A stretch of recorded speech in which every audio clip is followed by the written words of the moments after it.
Shalom, selamat pagi Bapak Ibu, saudara-saudari yang dikasihi Tuhan. Kita jumpa lagi pada program Sarapan. Pada hari ini kita akan belajar firman Tuhan dalam perenungan dari kitab Injil Yohanes pasal 2 ayat 1-11. Sebelum kita mulai, marilah kita berdoa bersama mohon pimpinan Tuhan.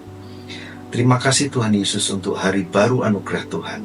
Kami akan memulai hari ini dan di dalam persekutuan kami dengan Engkau, kiranya kami boleh mendapatkan hikmat bijaksana, pengertian, pemahaman akan firman yang akan kami renungkan bersama pada pagi ini.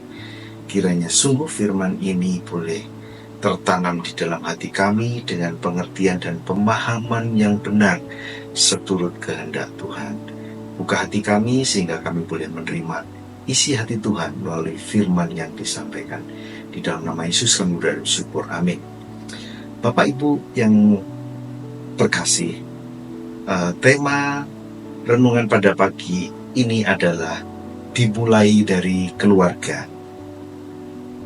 Saya akan membacakan Injil Yohanes pasal 2 ayat 1-11. Pada hari ketiga ada perkawinan di Kana yang di Galilea, dan ibu Yesus ada di situ. Yesus dan murid-muridnya diundang juga ke perkawinan itu. Ketika mereka kekurangan anggur, ibu Yesus berkata kepadanya, "Mereka kehabisan anggur." Kata Yesus kepadanya, "Mau apakah engkau daripadaku, ibu? Saatku belum tiba."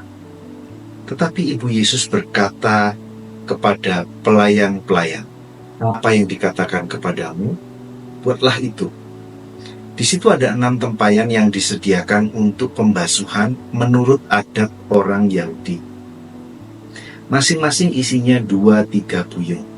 Yesus berkata kepada pelayan-pelayan itu, "Isilah tempayan-tempayan itu penuh dengan air." Dan mereka pun mengisinya sampai penuh. Lalu kata Yesus kepada mereka, "Sekarang cedoklah dan bawalah kepada pemimpin pesta." Lalu mereka pun membawanya. Setelah pemimpin pesta itu mengecap air yang telah menjadi anggur itu, dan ia tidak tahu dari mana datangnya, tetapi pelayan-pelayan yang mencedok air itu mengetahuinya. Ia memanggil mempelai laki-laki dan berkata kepadanya, "Setiap orang menghidangkan anggur yang baik dahulu, dan sesudah orang puas minum, barulah yang kurang baik. Akan tetapi engkau menyimpan anggur yang baik sampai sekarang." Hal itu dibuat Yesus di Kana yang di Galilea sebagai yang pertama dari tanda-tandanya, dan dengan itu ia telah menyatakan kemuliaannya, dan murid-muridnya percaya kepadanya. Amin. Bapak dan Ibu, seringkali kita mendengar perikop ini, bahwa mujizat yang pertama itu mengubah air menjadi anggur. Memang objeknya adalah air menjadi anggur. Kita tidak sedang mendiskusikan apakah itu sebenarnya air yang terasa seperti anggur atau air yang memang berubah menjadi anggur, karena konteks bacaannya itu membawa air, membawa air, jadi tidak membawa anggur atau air yang sudah berubah menjadi anggur, tapi kita tidak bicara mengenai objeknya, kita bicara mengenai subjeknya. Subjek dari mujizat pertama adalah perkawinan di Kana.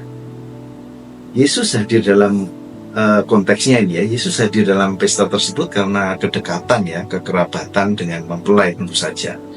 Di mana di situ juga Maria ibu Yesus tampaknya menjadi pihak yang sepertinya ikut bertanggung jawab mengatur hidangan, memanage hidangan yang ada untuk tamu-tamu. Pada masa itu kehormatan keluarga itu sangat penting, dan pernikahan di sana itu berlangsung selama 7 hari. Selama itulah keluarga mempelai ini harus menyediakan makanan dan anggur untuk dihidangkan bagi para tamu yang hadir. Bisa dibayangkan betapa riwahnya, betapa repotnya.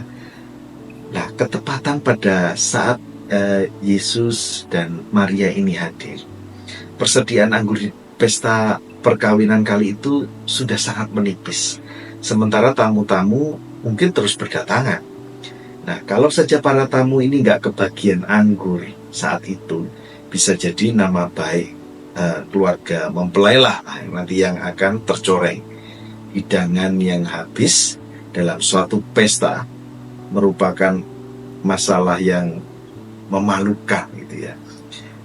Khususnya kala itu bila kehabisan anggur akan jadi aib lah ya dalam suatu pesta perkawinan. Lalu mengapa kondisi genting kritis itu disampaikan kepada Yesus?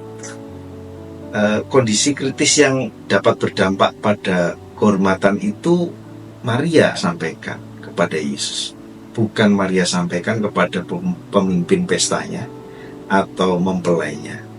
Mengapa demikian? Karena Maria paham, dia tahu dengan pasti bahwa Yesus ini adalah anak Allah yang hidup. Mungkin ini adalah waktu di mana Yesus bertransisi ya secara peran itu dari anak seorang tukang kayu dan mulai masuk ke dalam misi, tugasnya, pelayanannya sebagai anak Allah yang hidup, Sang Mesias. Pada pasal 2 ayat 4 Yesus berkata ya, kata Yesus kepadanya, "Mau apakah engkau daripadaku, Ibu? Saatku belum tiba." Tetapi Ibu Yesus berkata kepada pelayan-pelayan itu kan, apa yang dikatakan kepadamu, buatlah itu.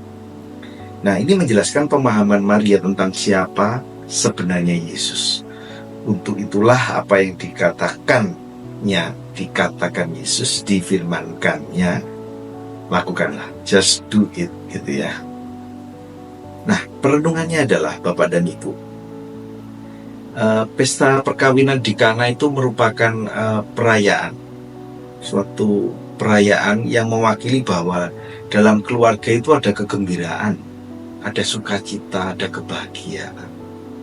Di sisi yang lainnya, kondisi genting dan gawat gitu ya, kehabisan anggur itu juga mewakili bahwa keluarga itu tidak akan lepas dari problematika hidup, dari yang sederhana masalahnya sampai ke yang rumit, yang genting, dari yang remeh sampai yang mungkin bisa mengakibatkan kehormatan keluarga itu tercoreng. Nah, dengan kehadiran Yesus, dengan kehadirannya pada saat itu di dalam pesta perkawinan itu, Yesus itu memberikan meterai persetujuannya pada suatu perjanjian perkawinan, pada suatu institusi keluarga. Nah, dengan mujizatnya Yesus menunjukkan kuasa Allah dalam sebuah lembaga perkawinan. Untuk yang pertama kali dinyatakan Yesus mujizatnya dalam satu lembaga perkawinan. Nah, terus bagaimana supaya keluarga itu bisa diberkati? Tentu saja ada syarat dan ketentuannya ya, berlaku ya. Kristus itu harus hadir dalam keluarga, itu syarat yang pertama. Baik dalam perkara susah pun dalam masalah sukacita, dalam perkara sukacita maksud saya, dalam hal yang susah, dalam hal yang sukacita, yang menggembirakan, membahagiakan, dalam hal yang membutuhkan pergumulan, Kristus harus hadir dalam keluarga. Yang kedua, kita dan setiap anggota keluarga itu harus datang pada Kristus ketika ada persoalan. Seperti Maria datang kepada Kristus, tidak kepada pimpinan pesta, tidak kepada mempelai. Jadi jangan sampai salah berharap dan meminta pertolongan, boleh yang meminta pertolongan, atau menaruh pengharapan kepada manusia.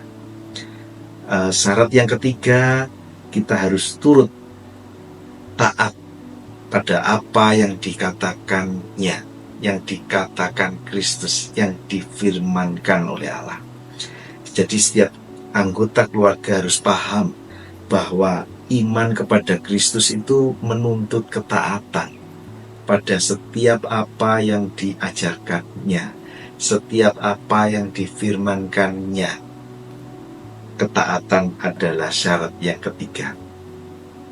Syarat yang keempat, persekutuan dengan Kristus oleh tiap anggota keluarga itu harus dipelihara. Dengan demikian, Kristus akan selalu hadir dalam keluarga. Jadi, syaratnya tadi, Kristus harus hadir dalam keluarga, dalam perkara apapun, susah senang. Yang kedua, kita harus datang dan meminta pertolongan Allah bila mana kita dalam perkara-perkara sulit dan pergumulan. Yang ketiga, kita harus taat terhadap apa yang difirmankan Allah. Yang keempat, kita harus memelihara persekutuan dalam keluarga itu, persekutuan dengan Kristus. Nah, pada akhirnya Bapak dan Ibu, saudara-saudara kasih, pada ayat 11b menyatakan, dengan itu ia telah menyatakan kemuliaannya dan murid-muridnya percaya kepadanya. Jadi tujuan akhir kehadiran Allah dalam institusi keluarga bukanlah terselesaikannya segala persoalan kita di dalam keluarga ya, tapi agar dalam kehidupan keluarga kemuliaan Allah itu dapat dinyatakan, dan orang yang melihat kehidupan keluarga kita merasakan kehadiran Kristus dan kemuliaan Allah dirasakan, dan akhirnya bisa percaya kepada Kristus. Amin.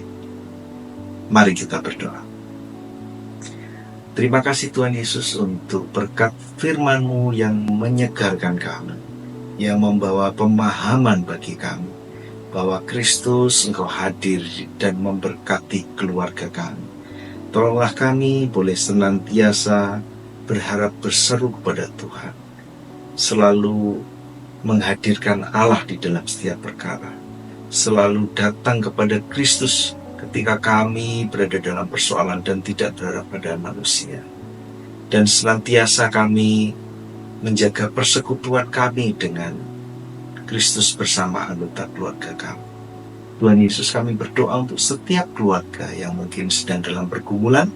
Kiranya Tuhan, Engkau hadir, Engkau tetap memberkati dengan kekuatan, damai sejahtera. Engkau memberkati dengan jalan keluar seturut kehendak.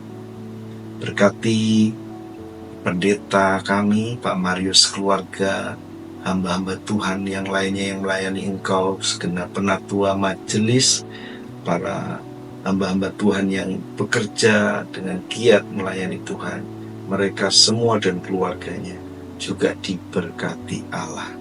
Kami menyerahkan setiap pelayanan gereja, setiap hamba-hamba Tuhan di seluruh penjuru dunia ini, di dalam segala pelayanannya, mereka dan keluarganya juga di dalam pemeliharaan Allah.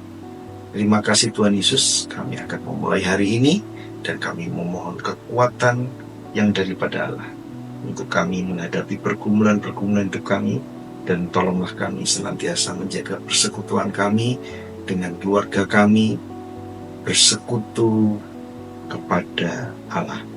Terima kasih Tuhan Yesus, kami serahkan hari ini ke tangan kuasa-Mu. Kami berdoa dan mengucap syukur. Amin. Demikian sarapan pada hari ini. Tuhan Yesus memberkati. Shalom.